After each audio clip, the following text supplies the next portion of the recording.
49ers camp is back. Who was the first one at practice? And whomst is catching asses? Newsprint Rat Option Podcast starts now. We still don't have the music. Imagine it in your head. Ready? I'm in. Hey, we need a new intro, guys, ladies and gentlemen. We need a new intro. If anyone's watching and you want to help us out with that, we will pay. We will pay. We will 100% pay for a new intro. We need the music. The music needs to stay. We just need Trey Lance and Robbie Gold out of the intro video. And Deebo Samuel. Deebo Samuel works as a Niners legend. He's an evergreen. He could be in there for forever.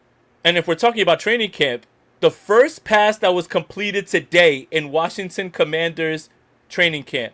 Yeah. Jaden Daniels, bomb, Deebo Samuel, touchdown, boom. It wasn't a quick slant against the Rams. Nice. Too soon? Too soon. Yeah, hey, it's a new Sprint Rat Option Podcast. I am Andrew Pasquini, joined as always by Jason Aponte. Jason Aponte, we got a lot to get into. Let's start with maybe the biggest news of the day. The biggest news of the day. Yes. Matt Maiocco tweeted, unfortunately been deleted, but really we got to cover it. This is our angle. Jauan Jennings caught 3 asses during team drills. As he seeks a new contract, he is not taking the hold-in route. It's an all-time typo. It's an all-time typo. Jauan Jennings caught 3 asses. And honestly, Jason, 49ers football has never been more back. Is there a way? I mean, look, if you can't post it, if you can't put it up on the screen, it's fine. You don't have to. I got you. All right. First of all, I want to start this by saying that Matt Maiocco is incredible at what he does. He's always been very nice to me. He has, given me a lot of good advice anytime that I've crossed paths with him. And the reason that I feel like I can laugh at this is because I feel like I've interacted with him enough to understand his sense of humor, and I'm sure he got a kick out of it, right? Like, he got a kick out of it for a little while, right? And then, obviously, I think, his better judgment came in and where he said he had to take it down. But this is one of those canon 49ers Twitter moments, right? Like, every time Jauan Jennings does something in 2025, this will be brought up. Yeah. And I have questions, right? And there's plenty of ways that you can come at this joke. I want to start with one. Jauan Jennings caught 3 Dak Prescotts. Ha. Good. Okay. Good. You got one? Like it. You got one? I got one. So I was thinking more of a running bit throughout the season. If the Niners had a sense of humor, anytime we get one of those famous 3rd and Jauan first down catches, old Billy Gunn, I'm an ass man. I think that's a good bit. The other question is, who's throwing these asses? Because catching the asses Jimmy Garoppolo was throwing them. Boom, there you go. Bam, that's a good one. Nate Sudfeld was back in camp throwing asses. Like, look, we have a lot of thoughtful analysis. I promise you. But when this tweet came apart and it came out, there was a good 35-40 minutes of it just sitting up, just the replies were excellent. Again, nothing against Matt Maiocco. He is incredible. Love you, Matt. I'd love to talk with you in public, whatever it is that we get a chance to link with, whether it's the combine, whatever. But my God, man, this is one of the funniest moments. Poor Averly was sitting here on her iPad. I just keep reading the tweet. I just keep reading it and I laugh every time, dude. I'm sitting here cackling like a maniac, just reading it because I'm a child. Yeah, no, it's funny. It's funny. I'm a child, but it just I'm gonna read it out loud for the audio. Oh, we don't do audio anymore. But if you I just want to read. I just want to read it so I can laugh. Just read it. Jauan Jennings caught 3 asses during team drills. As he seeks a new contract, he is not taking the hold-in route. It's a good reminder that it's the first day of camp for the reporters as well. Sometimes autocorrect you miss the P. Things happen, And the 49ers social team, right? The press conference comes out with John Lynch and Kyle Shanahan. 20 minutes, no audio. We're all ramping up. This is all acclamation time right now. I thought the Lynch Shanahan thing was an homage to Rich Madrid for the all 22 angle where there's just no Mm-hmm. audio, it's just football. I thought Mm-hmm. it was a Rich Madrid homage, just all Mm-hmm. 22. I liked it. I thought it was a good potential for people to kind of fill in the lines how they wanted to, and Mm-hmm. I almost thought about like clipping some of it and just interpreting what I thought they said in the video and being like, John Lynch said that John Lynch was going to try and trade for Terry McLaurin, and then just no audio, just anything I wanted to make up. I giggled at that one. I'm not gonna Yeah. lie, I giggled at that one. I'm not done with the jokes either. Jerry Rice could never. Jerry Rice has never caught no asses. I mean, I don't want to hear. I mean, he caught bricks. I like. What do you like? Are like Jauan Jennings is already the best 49ers wide receiver because he's caught 3 more asses than Jerry Rice? Like, what record did you ever think that was someone was gonna break with Jerry Rice? Terrell Owens has never done that. Not even Brandon Ayuk held out all last year. Like, Jauan Jennings is really determined to get the bag, and he's gonna get it any way necessary. I like Jerry Rice could never. He could never. Well, as 49ers podcasters, Jason Aponte, we have to ask the question: what does this mean for the contract negotiations? Does the agent go up and, hey, listen, like 75 receptions last year, almost 1,000 yards, 6 touchdowns, 3 asses caught today? Like, what else do we need to see? Well, there's got to be now multipliers for the amount of asses, right? So, like, Yeah. during the season, if you Yeah. catch more, like, he has a multiplier for 50% snap share and 75 catches. Now, if it's over 7 to 10 asses, how much more does he have to add into this? Like, the price is going up. John Lynch, Kyle Shanahan, if you're watching, Parag, Jed York, you've got to get this done because there's another day of camp tomorrow. Yeah. Lord knows how many more asses he's going to catch. What does this do for the Terry McLaurin holdout as well? Does this change the market for Terry McLaurin? Like, does he have to start catching asses? Does he have to start posting videos of him at home catching asses? Like, I don't know. Terry McLaurin was at a yoga class today, so maybe he caught some asses too. Oh my God. Okay. Hey. All right. 49ers camp, are we ready? We're ready. To get there? We're ready. Shout out to everybody that stuck with us, Hey, man. we love Appreciate that. Shout out to Ariel, everybody in here. Like, thank you for indulging us. I couldn't, man. I've been holding on to that all day.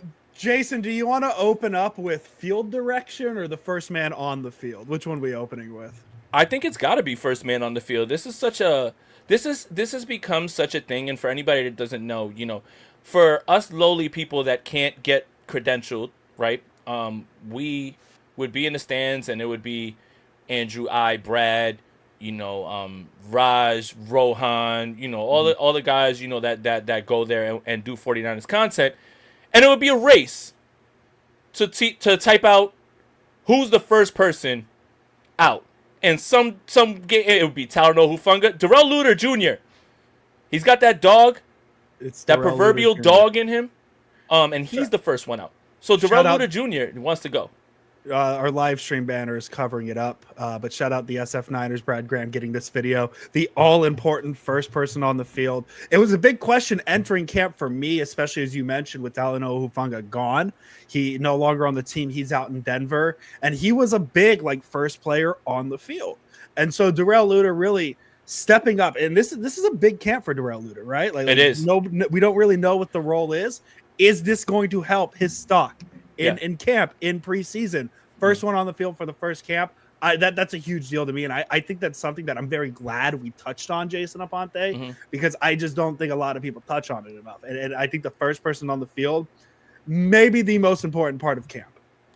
Andrew's joking, but I do have serious analysis here. Yes. I really do believe that the 49ers, and we've talked about it, the outside corner position is very scary. The 49ers have a bunch of nickel corners. A bunch of them. Upton Stout, Diamador Lenore, Trey Brown, who actually had a really good day today, and I think we have to start talking about him as well. They've got 3 nickels. But the outside corner, if it's going to be Lenore and Renardo Green, is who? Yep. Jacob Robinson is somebody that's undrafted. I really think the 49ers want Darrell Luter to take this spot and run with it. And I think they've had this in mind for him for a while. This is a very important camp. If we're talking about players who need to have a big camp, Darrell Luter is somebody that the 49ers absolutely are looking to. And in a perfect world, which the 49ers do not live in, Darrell Luter, Renardo Green, Diamador Lenore, and Diamador Lenore kicks inside. Yeah. In a perfect world, they would love to do that, but Darrell Luter has to step up, and that's really what I want to take. I want to take from this. And realistically, too, think about the cornerbacks Darrell Luter has beaten out to stay on the roster, right? Like Ambry Thomas no longer here, Samuel Womack no longer here, and that was a surprise cut. What, last year? I think it was. Time flies, Jason. So I think it was. And he's good. Year. And he ended up having a decent year in Indianapolis. So we're talking about Darrell Luter here because he's had some injury issues. He's just kind of stayed on the roster. And he's as I said, he's beaten out Ambry Thomas. Ambry Thomas gone, right? And Samuel Womack gone. Why not just sign Asante Samuel? Jason, I think there's a few teams asking that question. I'll let you take this one. I think it's he hasn't hit his landmarks yet. Like he hasn't fully shown. And I mean, you could say that for a bunch of things because we're going to talk about that with the wide receiver room. Like I think the 49ers have to really start to look at Keenan Allen, Amari Cooper, Tyler Boyd, even DJ Chark is getting interest. I mean, they brought in Gabe Davis for a visit even before all this stuff has been happening, which we're going to get into with the wide receiver room. I think you're going to see things ramp up a little bit more, but I think with Asante Samuel, he just hasn't hit his landmarks for his return from the injury. Yeah, and I mean, not to make it about the receiver, they did bring in Equanimous St. Brown. He's a body. He's the newest Niner, number 7. He's a body, but hey, he has starting experience within the NFL, so it's something. So, hey, 16 games started in 2022, pal, for the Chicago Bears, and that was a real serious operation in Chicago in 2022. The only thing he's starting is he starts the podcast with his brother. I like it. That's a good one. I like that. Gave him number 7 for what that's worth. I don't know what that means. Less podcasters, more football players. That's just my stance on almost everything. Except Fred Warner. Fred Warner, you're a football player before a podcaster. Just throwing it out there. You don't have to do the podcast either, though, Fred. Like just letting you know. Like if you just want to if you really want to focus in on football and just get away from the podcasting, I also stand with you in that regard. I like that. I like that idea. At least he's not saying crazy things on his podcast like Micah Parsons. That's okay.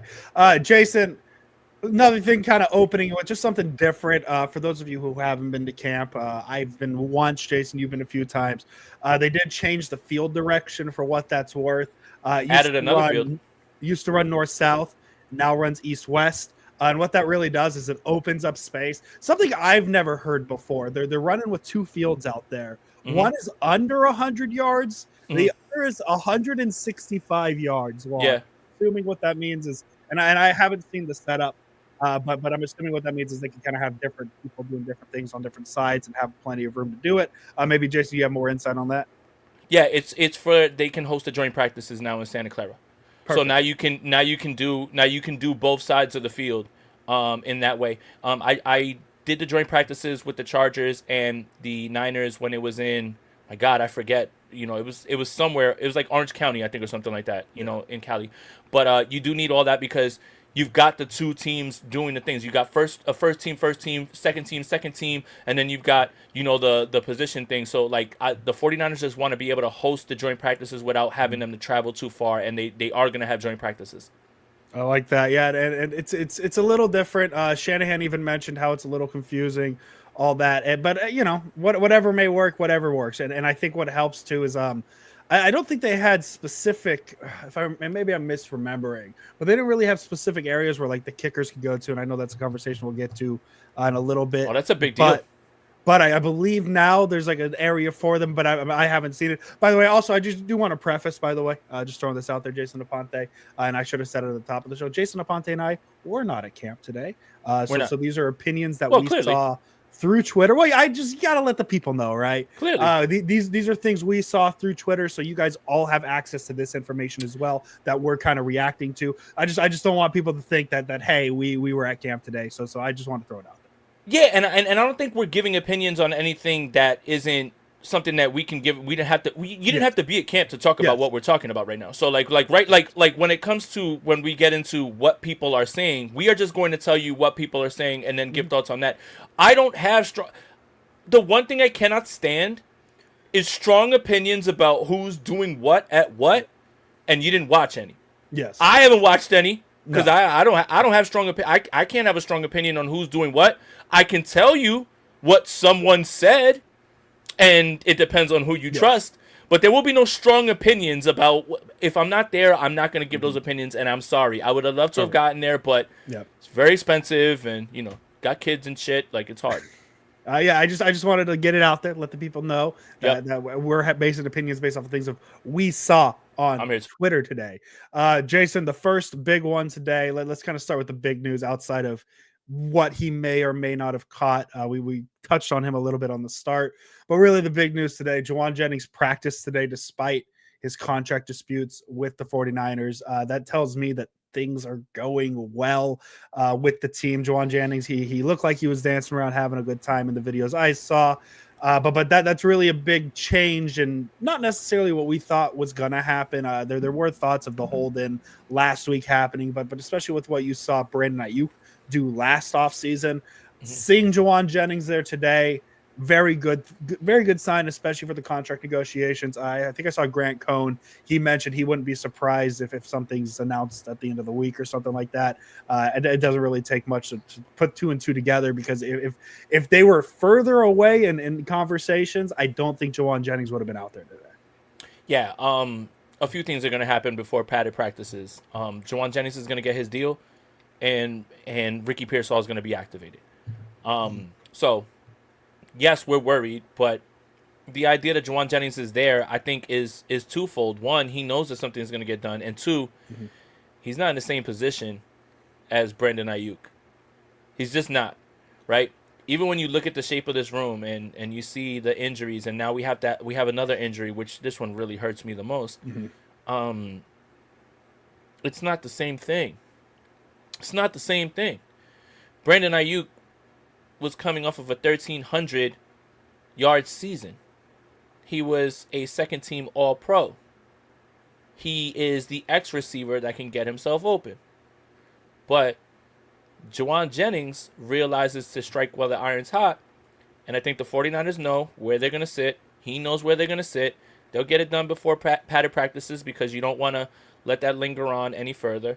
And, that's definitely a good sign that he's going to be there. So Ricky Pearsall will be activated before padded practices, and Jauan Jennings will have his nice little come up on a deal. And you know what? Kudos to him and his agent, man. They played that masterfully. Yeah, and speaking of Ricky Pearsall, saw David Lombardi tweet regarding him. He was moving well, according to Lombardi. While working with the training staff, Shanahan said he's already hit top speed. Again, I'm going to say this sentence plenty of times. Shout out Brad Graham for getting video. Here's a little bit of. This is the epitome of training camp videos to me. Jason Aponte. Here's a video of an NFL player running a sprint along the field. Ricky Pearsall looking good. He's been dealing with the leg injury that we may or may not know what's actually going on. But the way it sounds is he's going to be good to go by Sunday. He's going to be activated from the PUP list. But it seems small, right? It seems small, but with where you're at the position of wide receiver, right? You have Cowing pulling a hamstring earlier today. We'll talk about that at length here in a bit. Jauan Jennings, uncertainty with a contract, even though we're pretty certain. Ricky Pearsall uncertain with his injury, and then you have Demarcus Robinson facing a potential 3-game suspension, whatever may happen.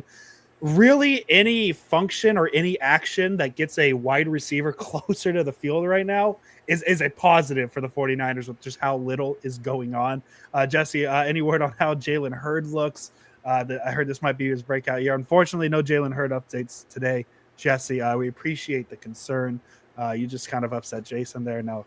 That's okay. That's okay. But Jason, what do you think about this 7-second clip of Ricky Pearsall running? I have to be excited about this. Looks good. It does. And, I know we've given Kyle Shanahan and the guys a lot of flack about injury updates and everything. But that lines up with what he was saying, is that he's at his top MPH and we don't want to rush him. They're just waiting for pads to go on, right? Mm-hmm. The problem is Monday. This. Pads on Monday. Yes, pads on Monday. Yes. The problem is this. Ricky Pearsall has to be good. And not just good. Very good. Mm-hmm. As a first-round pick. Very good. He has to be very good. Let's just be frank. Mm-hmm. This isn't a guy that is like, oh, we kind of hope. No. First-round pick.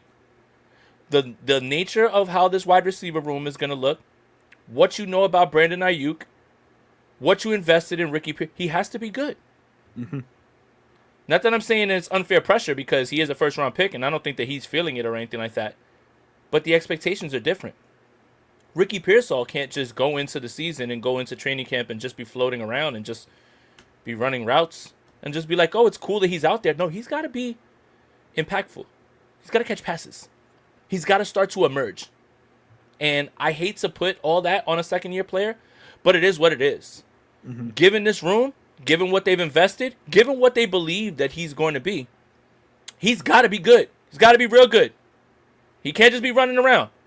Yep. So I'm going to take this as optimism. And you know what? I'm optimistic that he's going to make it through camp and he'll play a little bit in the preseason. But, you know, all eyes need to be on week one. And we need to make sure that we keep that in perspective. Like, I don't really care what happens in the preseason, but let there be no doubt in your mind about how I feel. He has to be good.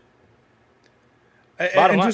Just with everything going on at the receiver position, he has to be good and healthy, right? Like yes. He has to stay healthy in camp, and that really should be the priority. I know a lot of people are going to be excited to see him on the field, but like again, it's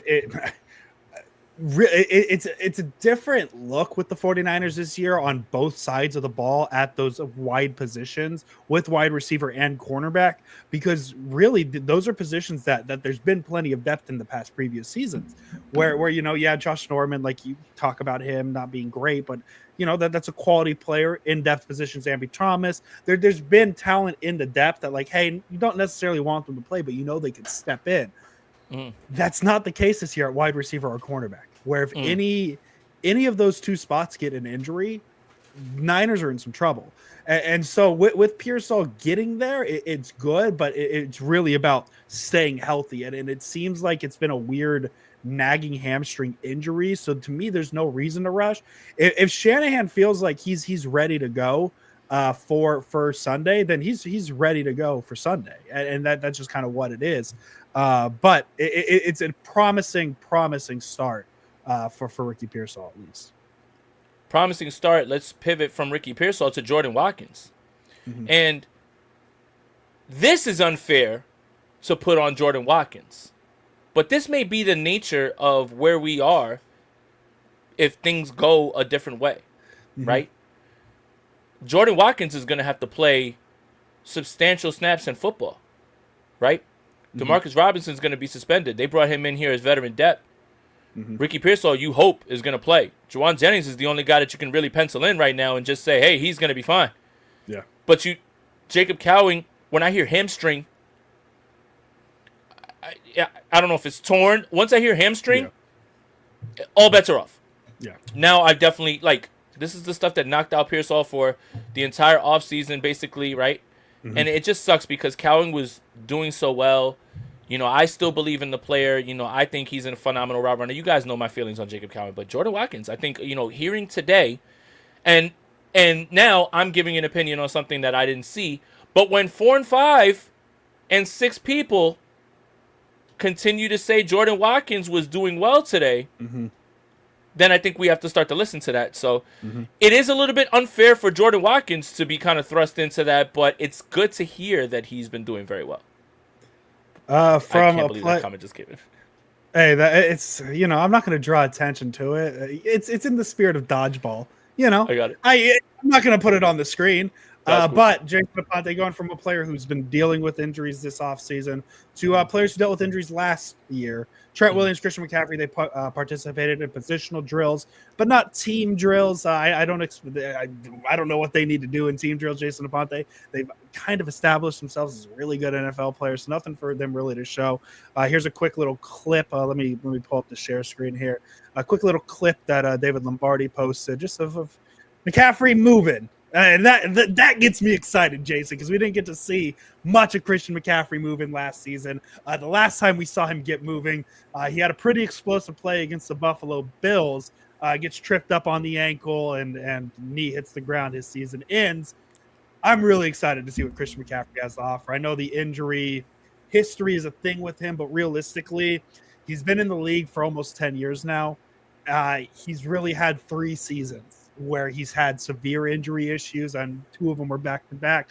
So I'm hoping that this is a fully healthy season. I think a lot of Niner fans are hoping it's a fully healthy season for Christian McCaffrey.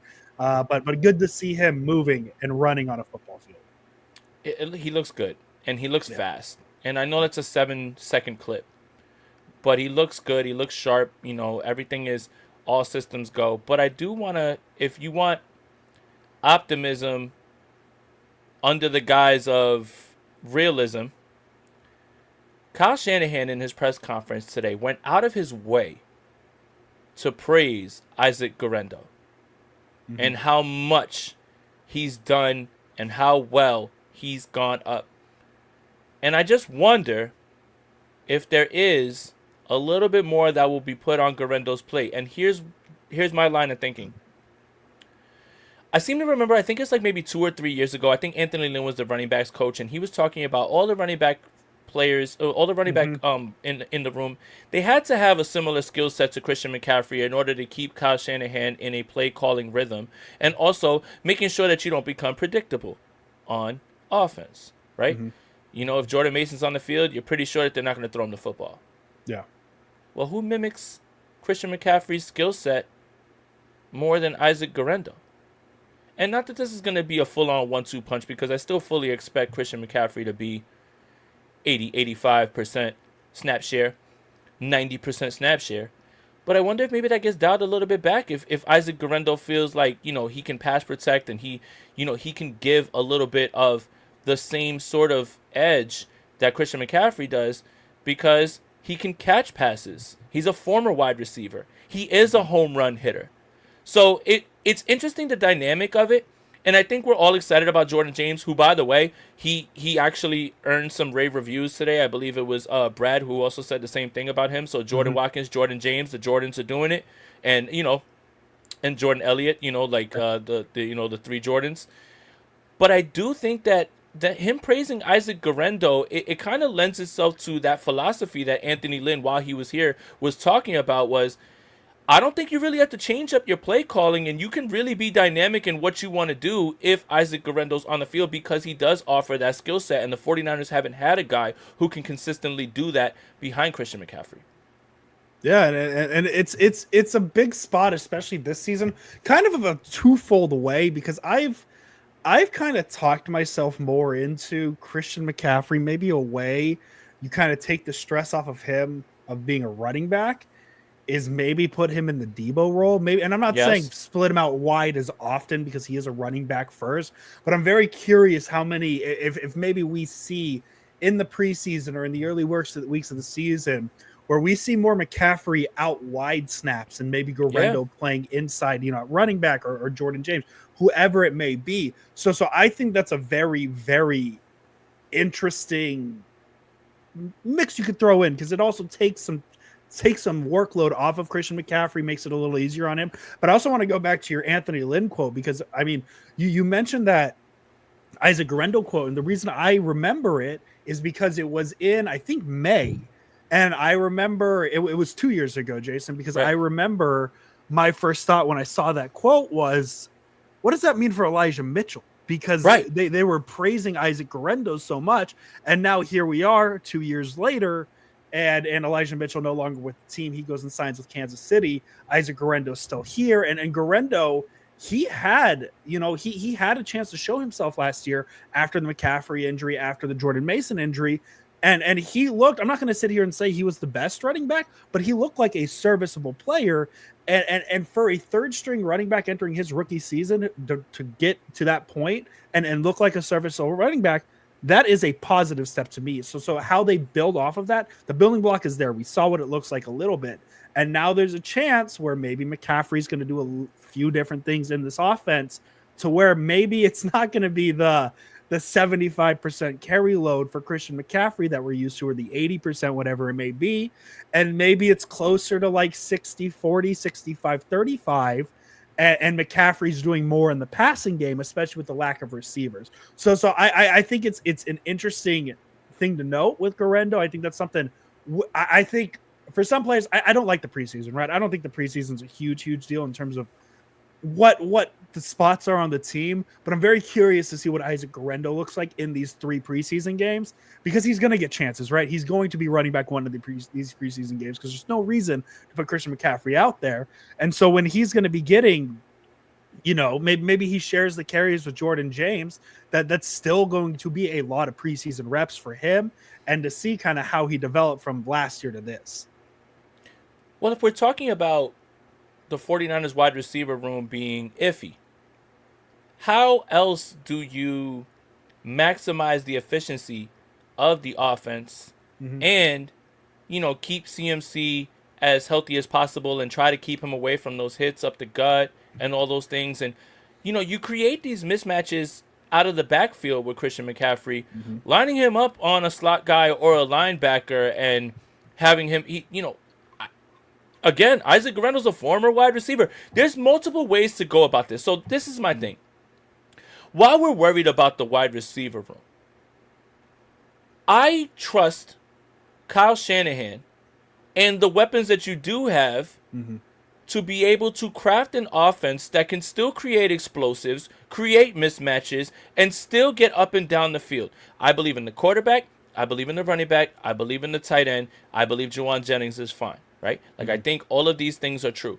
But there's got to be a mix and match and a give and take way that you do this. This can't just be, hey, listen, we don't have wide receivers, so we're going to run Christian McCaffrey 37 times up the gut. No. That's not what I'm talking about. If it means you're dialing back Christian McCaffrey's carries to get him catches in space, I mean, for God's sakes, you did it with Deebo Samuel for how long? In which you threw him the football and you just said, please just gain us yards. You can do the same exact thing. So I guess my worry is less about what is this wide receiver group and more, Kyle Shanahan, I believe in you to be able to maximize this offense and be able to get these guys in position to succeed.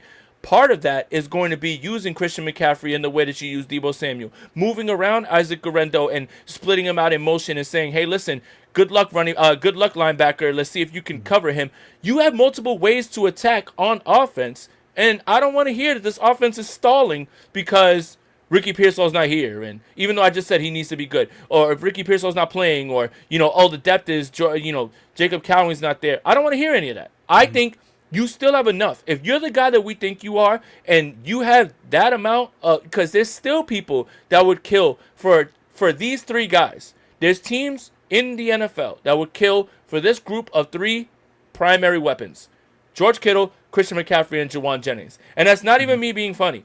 Yeah. If you look around the league, sometimes you're just going to look around and say, hey, listen, some people would say, hey, I mean, obviously, our tight end's better than yours, right?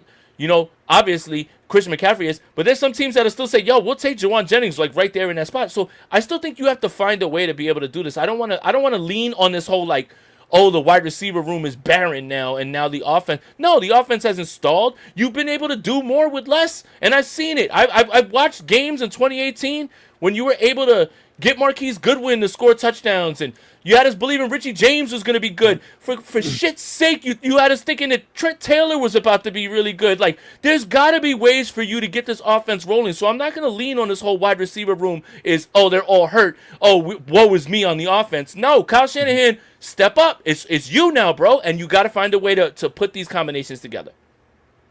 Jason, from the weapons around him, and I'm very proud of this podcast and the 49ers as well, because this feels like the first time in the history of this podcast that we're 30 minutes into the first training camp episode, and we're finally mentioning the quarterback position, and it's really not much to talk about.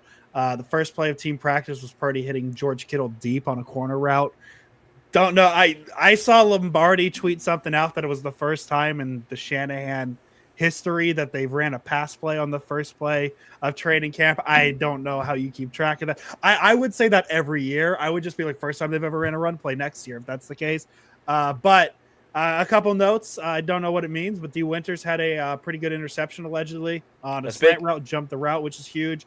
And then another player had an interception, Jason Pinnock. The Niners signed him from the Giants. He had a diving interception on what Matt Maiocco described as a wounded duck. I've read that the ball slipped from Purdy's hand. And really, I mean, I joke that we haven't talked about the quarterback. I'm more making it about the safety. This is another position. I mean, it kind of goes hand in hand with the cornerback situation. And this video here is from the SF Niners. This isn't the interception, I don't believe. It's just Jason Pinnock doing drills. But George Odom released over the weekend as well. He'll be back. He'll be back, more of a special teams player, but he has safety reps. He has played safety for the 49ers. They'll start him over Pinnock, I think. Niners safety situation, though, very scary, slim right now. So Spooky. Jason Pinnock, I don't know where he fits necessarily. Is this a camp that might put him in a position to start at the start of the season, especially with Malik Mustafa injury, unsure of Jair Brown, unsure George Odom currently not on the roster. I know there's a rookie there as well. Where do you see the safety room right now? Yeah, it's tough right now. I mean, it's Jair Brown, who obviously is going to get the first crack. It sounds like Malik Mustafa is not going to be able to be ready for the start of the season. I hope I'm wrong. Pinnock is somebody that I think Robert Saleh really likes. And I think one thing I want to point is whatever defensive decisions are made, this is going to be Robert Saleh's show. Robert Saleh's not putting out anybody out there that part of the reason that he's here is I'm running this. And I like that because I want Kyle to focus fully on offense and get the offense rolling, right? Take some off his plate and leave it in the hands of Saleh. So I would say right now, if I was guessing, it'd probably be Pinnock and Jair Brown. But I think George Odom is going to come back, and I do think Kyle's going to have a little bit of say in that at least because I don't know if you guys remember last year, before Malik Mustafa took over, it was George Odom. Like I can just see Justin Jefferson running between Jair Brown and him, on a 98-yard touchdown in week 2. I forgot about that play. Thanks for casually reminding me about that. You're welcome. Who threw that ball? You're welcome, Sam Darnold. Was he a Niner? The Darnold Duck. What's funny to me is that is. I mean, that's a concern, and I've already told you that I'm worried about the cornerback depth because I'm talking about outside cornerback depth. They've got all the nickel corners that they need. Like, one of them is going to work, whether it's Trey Brown, Upton Stout, and whether it's Diamador Lenore. But it's after Diamador Lenore and Renardo Green outside where things are about to get really, really, really, really spooky, and that's going to be the way that I keep putting this. But I did want to kind of point something out to say, and not really, make it a big point because it is only day one and there's no pads that went on. Luke Gifford took the first team reps at linebacker next to Fred Warner. I want to say that to say this. Luke Gifford's a special teamer. But Luke Gifford is handpicked by Robert Saleh.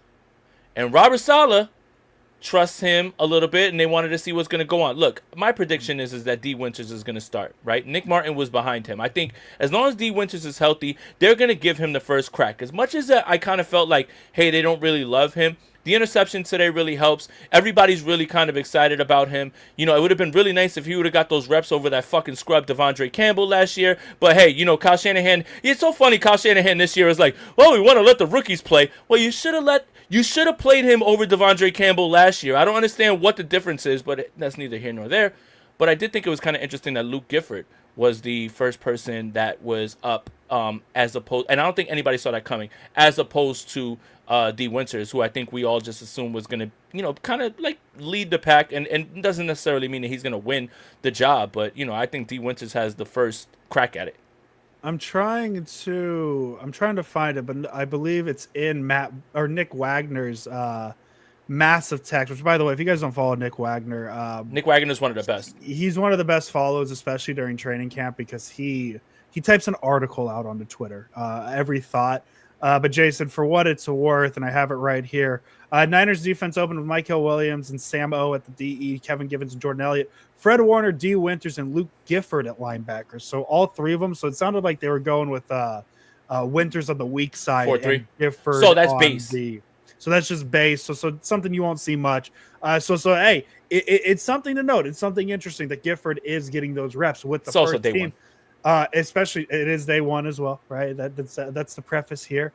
Jason, let's kind of start talking about the defense. Actually, let's talk about both sides of the ball. Really the least important part of the early part of camp, but just kind of something to talk about is the defensive and offensive line. And I'm just going to let this I'm gonna make this 1.5 minute video. Just pull it up. Matt Barrows posted all the rookies on the line together. Michael Williams, Alfred Collins, C.J. West. Here's the video here. You can't hear the music. I had to mute it, but that crazy train by Ozzy Make it full going. screen. Now, if I make, let me pull it over here. Let me see what we can do here. Does that No. work? The video. Just click full screen.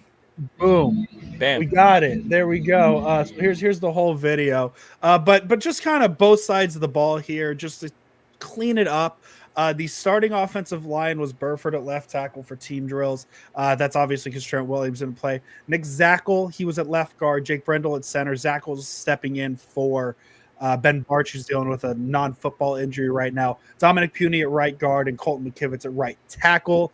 Really, the big things that I saw about Michael Williams and Alfred Collins is people talking about how big both of them were. Grant Cohn mentioned in one of his videos that on pass rushing situations, Michael Williams was kicked onto the interior, kind of a lot of people thought would happen. And per Grant Cohn, he cooked Dominic Puny in a rep. But again, no pads. I'm not taking too much press. It's interesting. I think the value of this is to kind of see what the team is thinking, at least in terms of depth chart. And again, that's very loose, right? That's not a very deep thing because it's the first day of practice. Luke Gifford's not going to be your week one strong side linebacker, right? But it does kind of give you the idea, and it can confirm previous thoughts of Michael Williams, kick him to the interior. Okay, we saw it first day of camp. So Jason, not much with both sides of the line. I know people are obsessed with the offensive line and kind of where it's at. Because there's this perception that it's a bad offensive line. It's a fine offensive line, Jason. It's an average offensive line. Any thoughts on the defensive pass rush? Any thoughts on the offensive line that we can get out here on the early part of practice? I guess really it's more about Spencer Burford being on the left side, right? Jalen Moore's gone. Mm-hmm. Spencer Burford played on the left side in college. Spencer Burford does kind of feel like what the 49ers can pivot to as a cheap replacement when Trent Williams decides to walk away from the game. Mm-hmm. And that's kind of something that I've been kind of just throwing out there just as, look, you never know, right? Like the 49ers, look, say whatever you want, and I know you don't have really nice things to say about it, but investment in the line is they may have the guy in their building right now that they want to replace Trent Williams with. You know, just because you went from Joe Staley to Trent Williams doesn't mean you can go from Joe Staley to Trent Williams to the next great Hall of Fame left tackle. Penei Sewell, right? You know, I mean, the Lions aren't really going to be competing. They might as well just move off of him, in my opinion. But the Spencer Burford thing is very interesting because that's kind of where I thought the team was going to go, where Burford is just there and he's going to be the backup left tackle. And he could be the guy. By the way, fun little fact, and I know this is going to piss you guys off a lot. Jesus Christ. Josh Simmons is starting at left tackle in the first day of camp with the Kansas City Chiefs. And no one wanted to take a chance on him because of that leg. And Jalen Moore is on the right side. Yep. And that is insane to me because we were joking about, well, Josh Simmons is going to get drafted by the Chiefs and he's never going to miss a game. Mm-hmm. Reminds me of somebody else the 49ers took a chance on. Nobody wanted to touch Frank Gore. Frank Gore never missed a game after he blew his leg out like 3 times in college. But regardless, the McKivitz thing is fine. You know, they are going to probably roll with Brendel. Barch will be back, and he'll be like the head of the pack there. But I did kind of see that it was interesting that the first man up at left tackle was Spencer Burford, and I think that's kind of where they want him to be. And if, God forbid, that he has to get pressed into duty at left guard, you know, that's the guy that they would do it. And Nick Zakelj, but Nick Zakelj is probably profiling as the backup center right now. Yeah, I mean, again, it's the early part of camp. Not much to the offensive line, but yeah, you're absolutely right. I think we really got to prepare ourselves for Spencer Burford to be the left tackle of the future, at least for now. At least put it in your brain. At least put it in your brain because Trent's not going to be here forever, and then this could be Trent's last year. And the Niners have gone very cheap on the offensive line. A lot of people don't seem to like it, but again, like, ultimately what it comes down to is it's not a bad offensive line. It is an average to slightly above average to slightly below average offensive line, depending on the week, right? Jinx, you owe me a Coke. But but it's just kind of the situation it is. So there it is. The only two rookies on defense to get first team reps were Michael Williams and Upton Stout. Early on, that makes sense because Upton Stout is the rookie nickel cornerback right now. Makes sense. He is the first man up. Jason, special teams time. Do you want to close your ears? How you want to do it? No. Honestly, teams. We got to talk about this. We got to talk about it. Let's start with let's make the people wait for what they really want here. Kick returners today: Jordan Watkins, Junior Bergen, Isaac Guerrero, Patrick Taylor Jr. Bergen, he's probably my favorite. He's probably my favorite going into it personally, just because of what he did in college. Jordan Watkins, I feel like I'm getting to a point with Jordan Watkins where I think he's going to play a bigger role than people think this season. Don't know why. That's kind of what I'm feeling. So if that's the case, or if he's going to play a bigger role on offense than special teams, I think Junior Bergen should be the guy because realistically, Jordan Watkins is going to make the roster as a wide receiver. Isaac Guerrero, he's going to have a big role. Running back, he's going to make the roster. Now it's between Junior Bergen and Patrick Taylor. Does Patrick Taylor make this roster as a kick returner only? I don't know, and I think that's why Bergen has the upper edge. That's just my take. So, Jason, out of there, is there anybody who jumps out at you as the returner of the future from San Francisco 49ers? Isaac Guerrero. Yeah. Look. I get it, and we just talked about trying to save Christian McCaffrey and trying to limit and keep him efficient. But Isaac Guerrero's the home run hitter here. And don't forget, the 49ers, when they were looking for a spark on kick returns, they turned to Deebo Samuel. Mm-hmm. And say whatever you want about Deebo Samuel last year, he actually had some really good kick returns because he has the vision. Mm-hmm. So I think Isaac Guerrero's going to be that guy that they may not put out there all the time, but when they need a spark, a big play, they need something, they need a little bit of a home run hit, he's got the speed, and he's shown it. I mean, he did it in the preseason last season. And I want to also point out about Isaac Guerrero's season last year. How many times did he get caught, like, at the 1, or did he slide at the 1, like, when he had a chance to, like, score a touchdown? Like, he's the guy that's the home run hitter on this team. So I do think it's kind of interesting that Isaac Guerrero's in there. I think the one that like doesn't matter at all is Patrick Taylor. And I think if Patrick Taylor makes this roster, it'll be 5 running backs, right? It'll be McCaffrey, it'll be Juszczyk, it'll be Guerrero, it'll be Jordan James, and it'll be Patrick Taylor. And it'll only be Patrick Taylor because Kyle Shanahan has that fixation and crutch on, oh, is he going to be able to pass protect even if he doesn't offer you like much in anything else?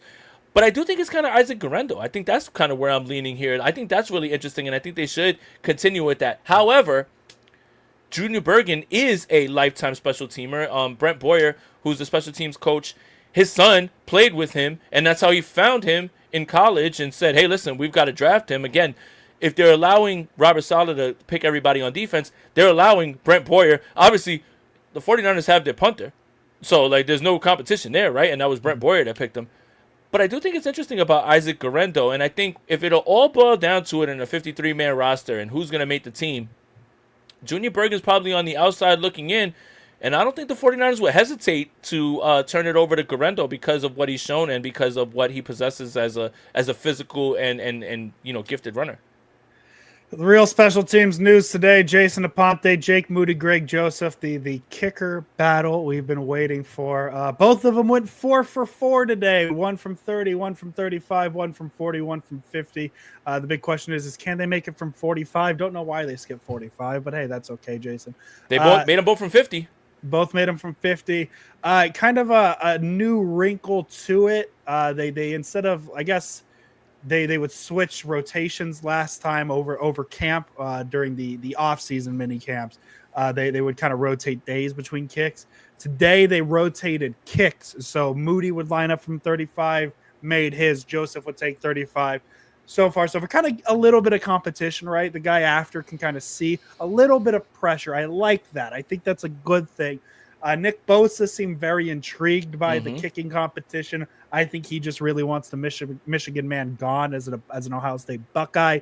Neither here nor there. I'm sure the college rivalry carries through into the NFL.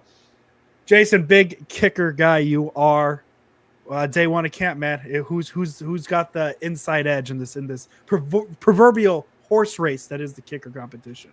It better be fucking Jake Moody if we invested a top 100 pick. I swear to God. I didn't expect that much aggression. No. Let me look in the camera and let me say this. You know, I joke a lot. I'm still upset about the pick because it was fucking terrible. But if you wasted that pick on him and you end up turning it over to a guy off the street when all I've ever wanted you to do was find a guy off the street, and you come to this conclusion after you wasted a top 100 pick and you could have drafted a lineman, you could have drafted a football player, and it's someone else, I will be absolutely furious. Jake Moody, look at me. I'm rooting for you. Yep. It better be you. It better be you. And if it's not you, John Lynch and Kyle Shanahan, you're going to have to answer some deep questions from somebody who I won't even be able to ask you. It has to be the guy you spent a top 100 pick on. Because if it's not, that is as big of a failure as Solomon Thomas at 3, Reuben Foster at 29.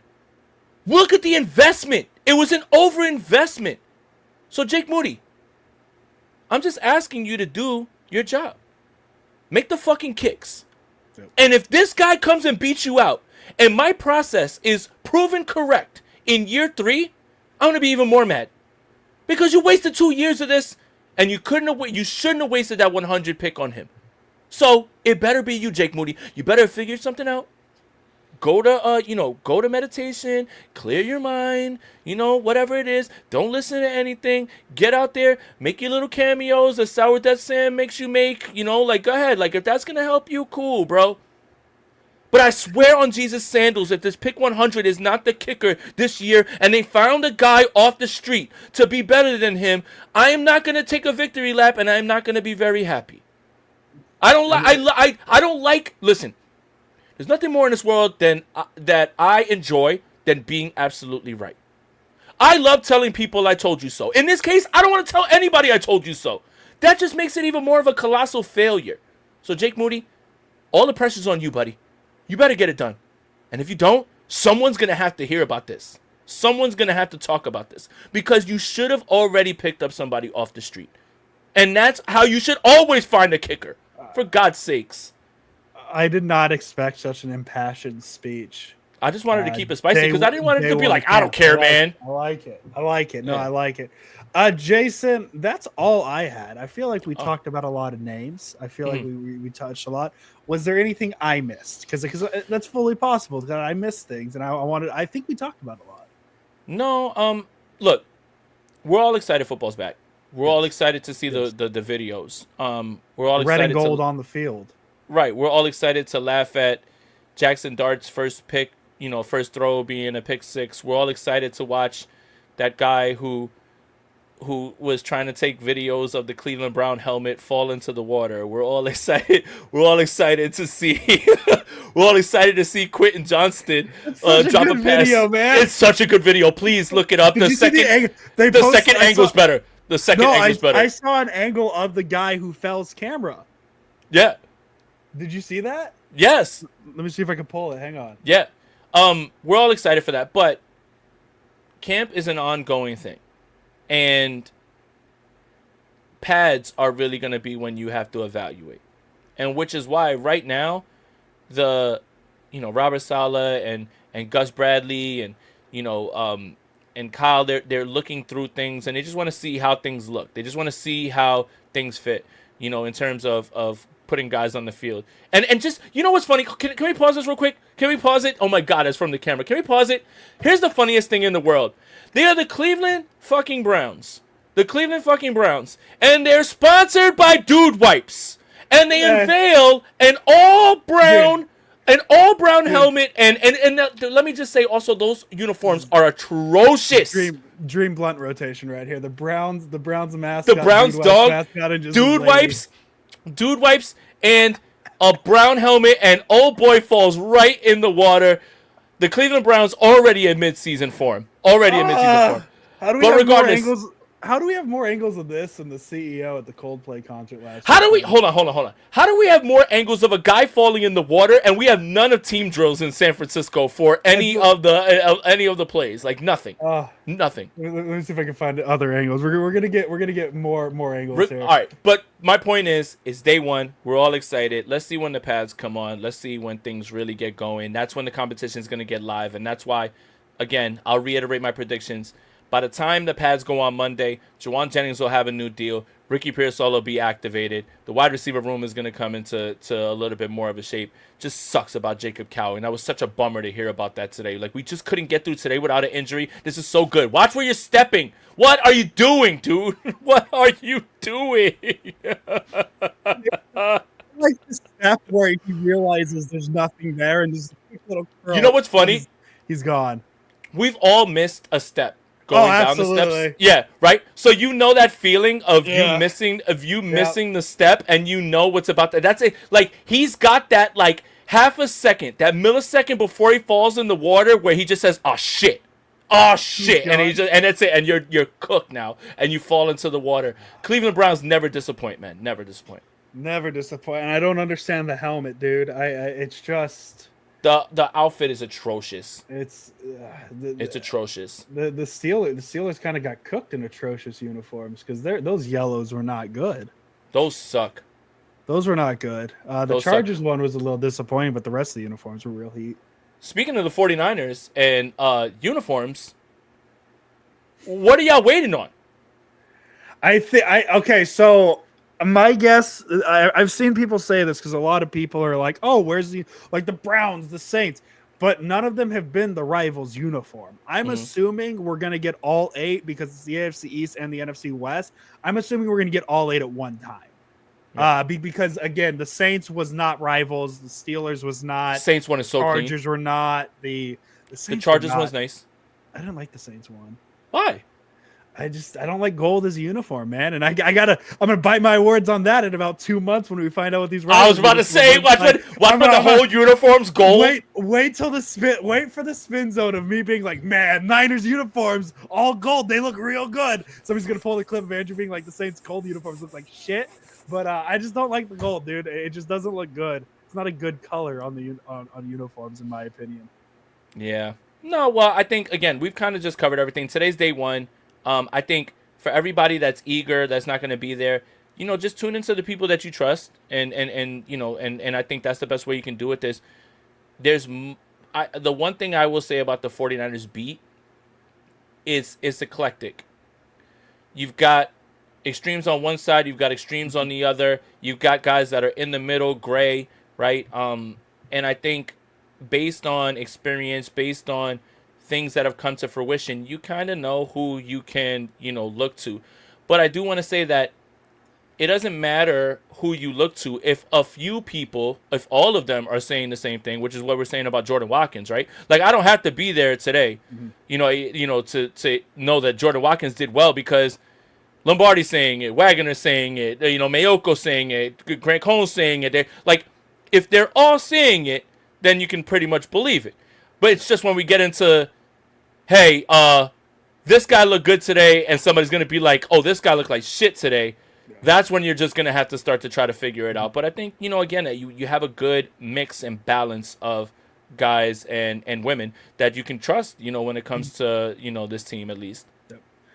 Jason, that's going to do it for this edition of the Sprint Red Option Podcast. We said it at the top when not a lot of people were in, but if you or somebody that knows how to make videos for introductions, correct, reach out to me or Jason Aponte. We are willing to pay, help out. We would like the assistance. So if you want to make a intro video for us, literally the only rule we have on it has to be the same song. Keep the song. But we will pay you. We will make sure you get all the credit in the world for it. We would love a new intro. Maybe not player specific this time, Jason. Also, if you're new here, a great time to subscribe to Jason Aponte's YouTube channel because a lot of great content. This is the unofficial start to the 2025 season. This video. So content's only going to be rolling out. Like this video, subscribe to this video.